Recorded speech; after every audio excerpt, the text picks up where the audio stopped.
रमता राम जपो रे प्राणी, अब तो सुन ले राम कहानी।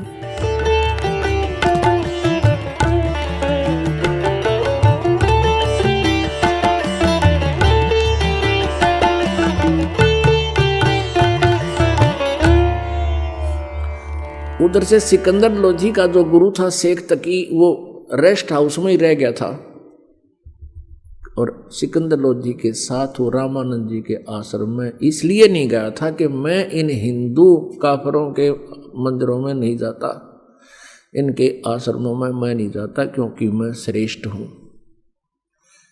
और यह श्रेष्ठ वाली बीमारी जीव न मारे। यह श्रेष्ठ तो एक ही है, उत्तम पुरुष है तू अन्य। वो श्रेष्ठ तो वो परमात्मा ही है, बाकी अपने आप में श्रेष्ठ क्या है, वो उसकी भूल निरी है, वो बहुत भूल में है, गलती में।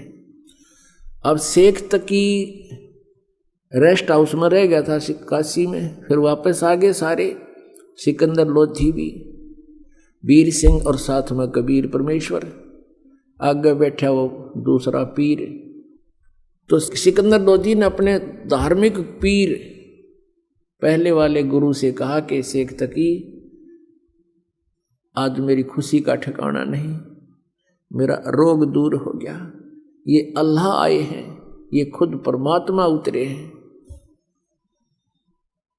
अब कहते हैं ना, एक वजीर और फकीर और ये पीर, ये दो इकट्ठे हुए ना, लड़े ना। अब शेख तकी के तो आग सी लगी अंदर ही अंदर के अब ये सिकंदर लोधी इस दूसरे पीर को, दूसरे गुरु को महत्व देगा और तेरी महिमा कम होगी, तेरी रोजी रोटी कम होगी। राग द्वेष ईर्षा मान बढ़ाई, कहते हैं राज तजना सहज है, सहज त्रिया का ने, और मान बढ़ाई ईर्षा दुर्लभ तजना ये। और सिकंदर लोधी ने कहा कि पीर जी मेरा जलन का रोग खत्म हो गया, इन्होंने आशीर्वाद ही दिया था। और एक और चमत्कार दिखाऊं कि मैंने ऐसे ऐसे स्वामी रामानंद जी ने मेरे बारे में ऊट पटांग बातें कही थी, मुसलमानों को गलत बताया था, मैंने उसकी गर्दन काट दी और इस अल्लाह ने, इस खुदा ने मेरे सामने जीवित कर दिया। ये खुद अल्लाह है। अब इस बात से उसका तेल जैसे छींटे लगे, जैसे उबलते तेल पर पानी डाल दे, एकदम रोड़ी खा गया। कहने लगा ये सब कहने की बातें हैं, ये सब बनावटी बातें हैं, मैं तो तब जानूं जब मेरे सामने कोई ऐसा करके दिखाए। अब सिकंदर लोधी ने सोचा भाई जब ना मानो तो ना मानो, पर मेरी गिरफ्त जो बीत गई, मेरे साथ जो कहानी घटना घट गई, इसने मैं कैसे भूल सकूं। अगले दिन चल पड़े, दिल्ली के लिए प्रस्थान कर दिया और परमात्मा को, कबीर जी को सिकंदर लोधी राजा ने अपने ही हाथी पर, अपनी ही अंबारी में आदर सत्कार से बैठा लिया। अब रास्ते में 2-3 दिन लगने थे काशी से दिल्ली तक।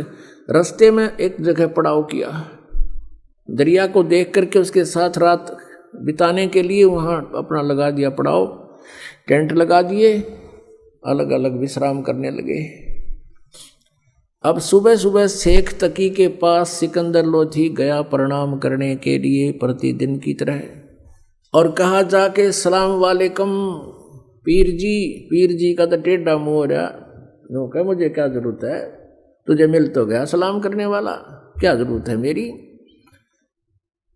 और ठीक है मैं अब जाके सारे मुसलमानों को बता दूंगा कि राजा तो काफिर हो गया, हिंदू को गुरु बना लिया। अब सिकंदर लोधी के पांव तले की धरती खिसकी कि जाते काम करेगा, और मानना ना सुनता नहीं कति। सिकंदर लोधी ने कहा पीर जी ऐसी क्या गलती होगी कि तुझे तो भगवान मिल गया, अल्लाह मिल गया, अल्लाह आकार में आने लग गया है, हमारे मुसलमान धर्म के विरुद्ध तू बातें कर रहा है। और केवल हमारे हजरत मोहम्मद जी ने ही एक गाय को जीवित किया था, एक बकरे को जीवित किया था। कहते तू इसको अल्लाह मानता है, मैं नहीं मानता, और मुसलमान समाज को कह दूंगा यह सारी कहानी, फिर तू जाने वो जाने।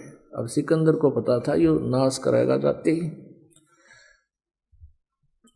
सिकंदर लोधी वापस आ गए टेंट में, जहां कबीर जी विराजमान थे। सिकंदर लोधी के चेहरे की उदासी देखकर भगवान ने पूछा कि राजन, कोई राजकाज की बुरी खबर सुन ली क्या? आप मायूस कैसे हैं?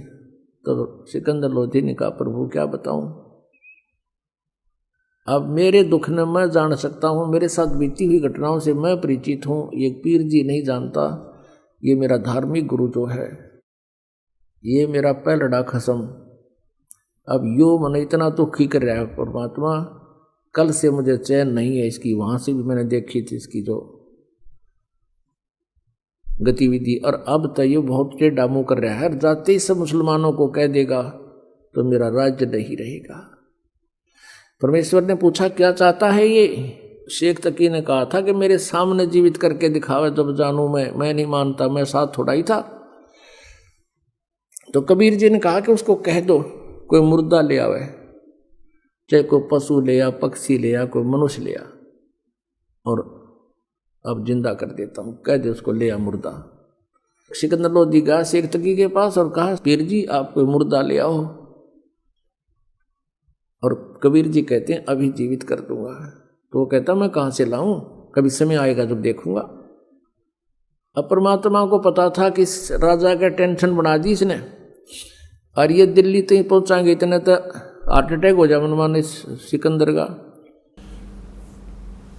तो कहते हैं अपने भगत की टेंशन भी परमात्मा एक सेकंड में कारण बना दे।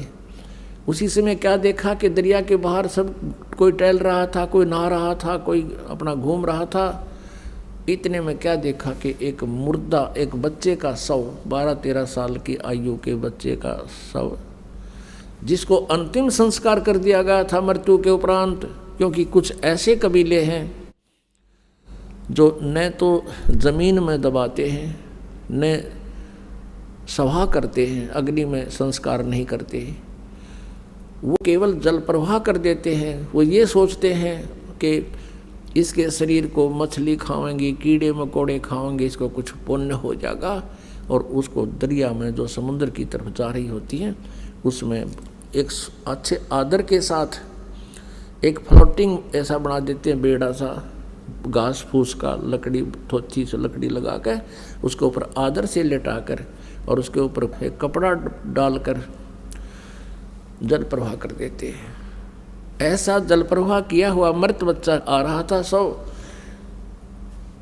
तो सभी ने कहा कि वो आ गया मुर्दा, वो आ गया मुर्दा। सब आगे भाग कर बाहर, कबीर जी भी को भी बुला लिया, शेख तकी भी आ गया। और शेख तकी कहता है अब करके दिखा दे इसको जीवित, हम मान जाएंगे। परमात्मा बोले पहले तू करके दिखा, कहीं फिर बाद में नंबर बनाओ मैं भी कर दूँ।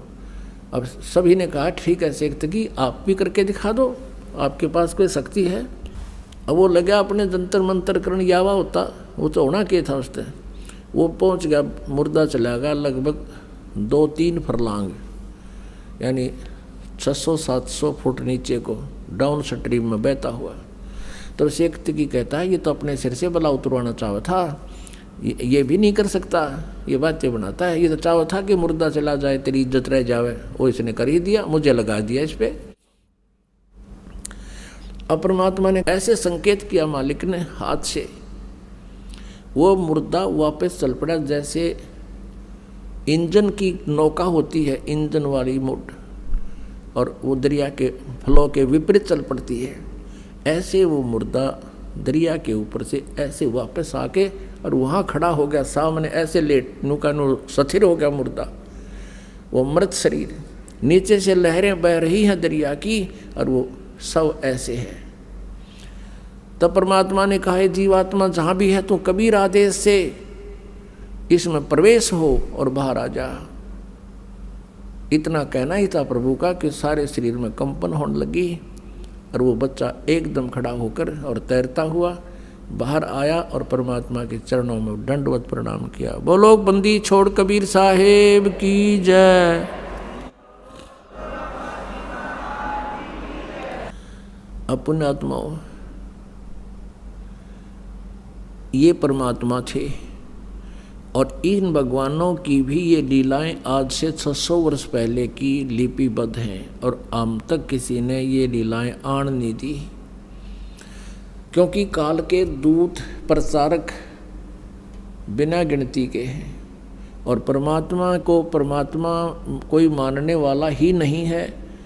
भले ही कबीर पंथी कबीर जी को मानते हैं, लेकिन वो कबीर जी को सतगुरु कहते हैं और वो कहते हैं भगवान तो निराकार है, सतपुरुष तो निराकार है, कबीर जी तो केवल सतगुरु हैं।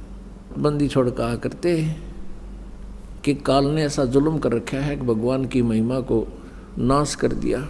आप सुन रहे थे जगत गुरु तत्वदर्शी संत रामपाल जी महाराज जी के मंगल प्रवचन। अधिक जानकारी के लिए विजिट कीजिए हमारी वेबसाइट www.jagatgururampalji.org। संत रामपाल जी महाराज जी के शुभ आशीर्वाद से पूरे विश्व भर में 500 से भी ज्यादा नाम दीक्षा केंद्र हैं, जिन पर संत रामपाल जी महाराज जी द्वारा ऑनलाइन निशुल्क नाम दीक्षा दी जा रही है। अपने नजदीकी नाम दीक्षा केंद्र का पता करने के लिए संपर्क करें 8222880541।